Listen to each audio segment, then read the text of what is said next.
લગ્ન નોંધણીના નિયમોમાં આજે મોટો ફેરફાર આવશે।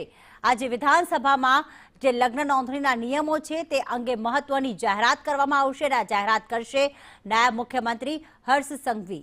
આ નિયમો જાહેર કરવામાં આવશે કારણ કે છેલ્લા ઘણા સમયથી પાટીદાર સમાજ સહિત અન્ય સમાજો લગ્ન નોંધણીને લઈને અલગ અલગ માંગો કરી રહ્યા છે, જેમાં ભાગેડુ લગ્ન અટકાવવા અને દીકરીઓની સુરક્ષા માટે અને સાથે સાથે કોઈ પણ સમાજને નીચું જોવાનો વારો ન આવે તેના માટે આ પ્રકારની માંગ મૂકવામાં આવી છે। ત્યારે આજે નવા નિયમો જાહેર કરવામાં આવશે। રાજ્યભરમાં લગ્ન નોંધણીની પ્રક્રિયામાં એક મોટો બદલાવ આવી જશે। લગ્ન નોંધણી નિયમમાં જ્યારે મોટો બદલાવ આવશે તેના જ કારણે દીકરીના રહેઠાણના સરનામે નોંધણી ફરજિયાત થશે। સાથે જ પહેલા તલાટીની સહીથી લગ્નની નોંધણી થઈ જતી હતી, પરંતુ હવે તલાટીથી ઉપરના જે અધિકારી છે તેમની પાસે હશે ફાઇનલ ઓથોરિટી। તેમની સહી વગર કોઈ પણ લગ્ન કાયદેસર નહીં ગણાય। તો સાથે લગ્નમાં માતા પિતાની સહમતિ પણ ફરજિયાત કરવામાં આવશે। નોંધણીના મહિના પહેલા નોટિસ અપાશે અને જો તેમાં સહી હશે, જો તેમાં માતા પિતાની મંજૂરી હશે તો જ એ લગ્ન જે છે તે કાયદેસરના ગણવામાં આવશે। આજે એક મોટો બદલાવ આવવા જઈ રહ્યો છે। અલગ અલગ સમાજ તેને આવકારી પણ રહ્યા છે। આજે નાયબ મુખ્યમંત્રી હર્ષ સંઘવી તે અંગે નિયમોમાં ફેરફારની જે જાહેરાત કરશે। કશ્યપ જોશી અમારી સાથે જોડાઈ ગયા છે। કશ્યપ, ન માત્ર પાટીદાર સમાજની પરંતુ વિવિધ સમાજની માંગો હતી જેને જ લઈને આ જાહેરાત થવા જઈ રહી છે। કેટલા વાગે લગભગ વિધાનસભામાં જાહેરાત થશે અને કયા નિયમો કડક બનાવવામાં આવશે અને જો નિયમોનું પાલન નહીં થાય તો પછી શું કાયદાકીય જે કાર્યવાહી થશે એનો પણ આ નિયમોમાં ઉલ્લેખ કરવામાં આવશે કે કેમ?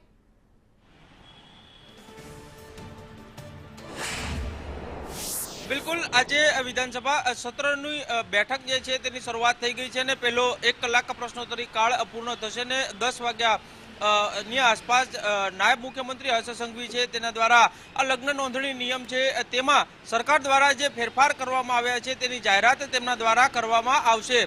પાટીદાર સમાજ સાથે જે અન્ય સમાજો છે તેના દ્વારા છેલ્લા 9 થી 10 મહિનાથી આ મુહિમ ચલાવવામાં આવી હતી ને તેમના દ્વારા ઉગ્ર માંગણી કરવામાં આવી હતી કે આજે લગ્ન નોંધણીના નિયમો છે તેમાં બદલાવ કરવામાં આવે।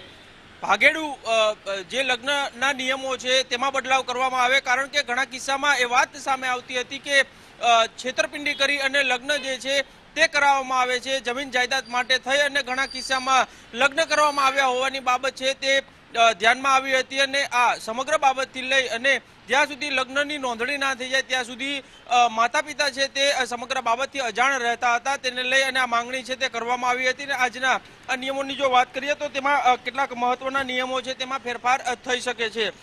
દીકરીનું જે રહેઠાણ હશે ને તે રહેઠાણનો જે વિસ્તાર હશે ત્યાંની જે મામલતદાર કચેરી હશે ત્યાં જ નોંધણી ફરજિયાત કરવામાં આવે તેવી એક શક્યતા છે તે જોવાઈ રહી છે। અત્યાર સુધી તલાટી કક્ષાના જે અધિકારીઓ છે તેની જવાબદારી હતી આ લગ્ન નોંધણી માટે, પરંતુ હવે તેનીથી સિનિયર અધિકારીઓ હશે તેની જવાબદારી આ લગ્ન નોંધણી માટે થઈ અને નક્કી કરવામાં આવશે। સાથે જ 1 મહિનાની સમય મર્યાદા જે છે તે આપવામાં આવે તેવી એક શક્યતા છે તે જોવાઈ રહી છે અને આ સમગ્ર બાબતોમાં જો નિયમોનો ઉલાળ્યો કરવામાં આવશે, ઉલ્લંઘન કરવામાં આવશે તો તેની સામે કાયદાકીય પગલાં લેવા માટે થઈ અને જોગવાઈ છે તે આજના નિયમોમાં લાવવામાં આવશે। બિલકુલ, આભાર કશ્યપ। વધુ અપડેટ માટે આપના સંપર્કમાં રહીશું। તો આજે ન માત્ર નિયમોમાં ફેરફાર જે થશે તેની જાહેરાત થશે, પરંતુ જો નિયમોનું ઉલ્લંઘન થશે તો કયા પ્રકારની કાયદેસરની કાર્યવાહી થશે તેની પણ જાહેરાત।